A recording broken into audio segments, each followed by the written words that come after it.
Welcome to another episode of Thirsty Thursday. I am Michelle with Fun in Key West, and today it is hangover discussion. I know if you're sitting here listening to me or watching this and you're wearing your dark sunglasses and you're sitting in a dark room and you're eating a ton of carbs and a greasy breakfast, then you are in the right place. If you overdid Duval and tried to take it all on and say, I am going to do it all in one night, then this is the place you need to be today. Let me preface this all up front. We don't want a night on Duval to end up with a morning of regrets. So we're going to talk about how you pace yourself, how you get there, but should you end up experiencing Duval in Key West with a hangover, we got some ideas here for you. So, first and foremost, what is a hangover? Michelle, it's when your body feels like crap and you go, oh man, I shouldn't have taken that last one, I think I can raise my hand and I can testify I've been there. And as I've gotten older, I try not to go back there because those are miserable mornings and days. But a hangover is you're dehydrated. That's your number one villain. That's your number one problem is you're dehydrated. Low blood sugar, because consuming that alcohol drops your blood sugar. You didn't get enough sleep because alcohol, even though we swear it does help us sleep better, does not help us sleep better. So keep that in mind. And your liver is on overload trying to process everything. And your body's going, man, I am not a young person again. And if you are a young person, your liver's saying, I feel like I'm 80. Don't do this to me again.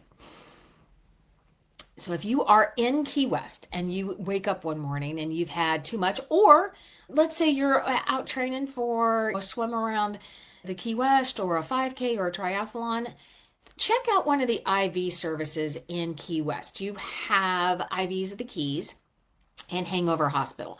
They're not just for hangovers. They help with recovery of all kinds of things. They give you IVs that have things for anti-nausea. They give you energy boost, vitamin B, hydration, which is going to make you start to feel better. Plan ahead. Make sure that they do have space.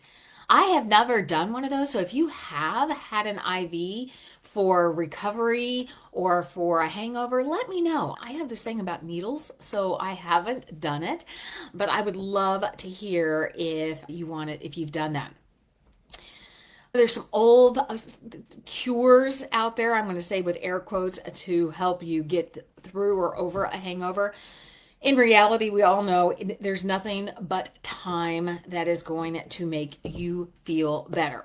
When your liver is done processing all of that alcohol and everything comes back down to where you should have been when you started or where you were when you started, that's usually, I think, at its worst is what I was reading out on the internet.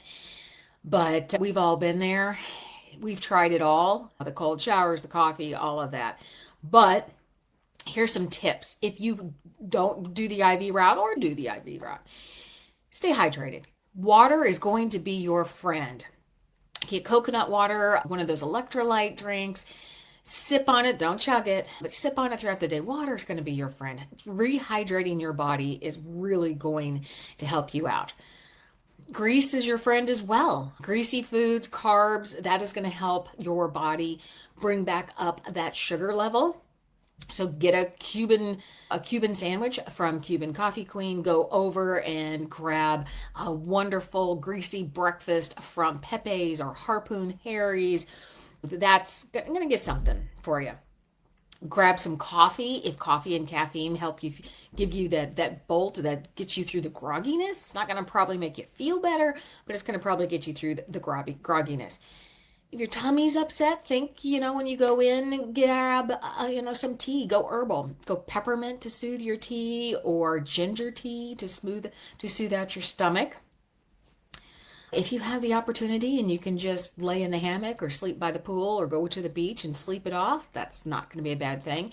Be sure if you are sleeping outside, though, you have your sunscreen on, you're staying in the shade, you don't get too hot, keep hydrated, because that's going to make you feel better as well. Load up on vitamin C and B, and I've seen studies out there on zinc that can help alleviate some of those symptoms. And of course, there's that old hair of the dog. We'll just go out there and do it again, do a Bloody Mary or a mimosa. Head over to Ram's Head for a build it your own Bloody Mary bar, or go to BC2. You've got your carbs there, you've got great Bloody Marys there, and it might be the cure-all for you at that point. If you haven't had that kind of morning, then let's prepare yourself so that as you are experiencing Key West and all of the fun that it offers, that you are not in a miserable feeling location in the morning, that your head doesn't hurt, your stomach's not upset, all of that. Number one, pace yourself. It takes your body about an hour to process a cocktail. Try not to have more than one an hour. Pace yourself. Alternate your drinks with water. Have a cocktail, have a glass of water, have a cocktail, so that you will end up drinking a lot less. Trust me on that one. Snack often. Yes, please. You can get your street tacos, you get your late night pizza slice from Mr. Z's.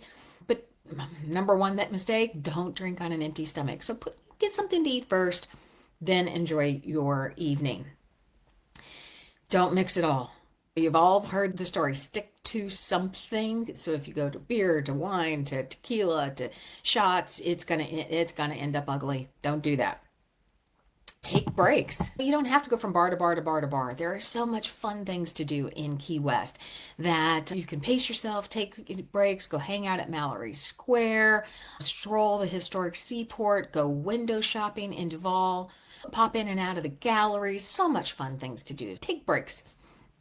And last but not least, know your limits. Know how much you really should imbibe in.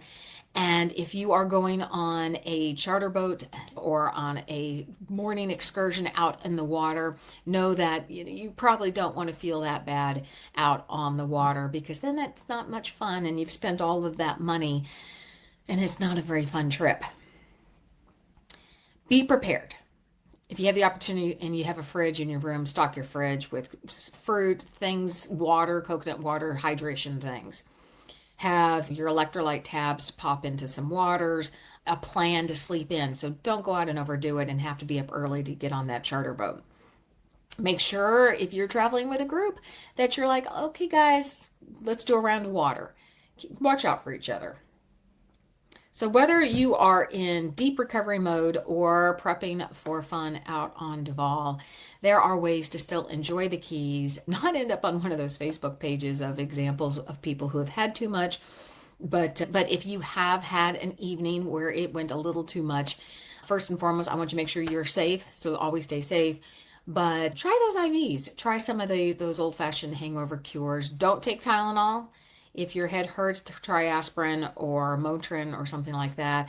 I found research out there that says taking Tylenol for a hangover will just cause extra damage to your liver. It'll exasperate the effects of Tylenol on your liver. So don't do that. I am Michele with Fun in Key West. And if you head over to our website, you can grab our happy hour list so you will know some of the places that offer food and discounts on their drinks. It's updated. I do have to do a new update on it. So there's a couple places on there I know that need to be updated.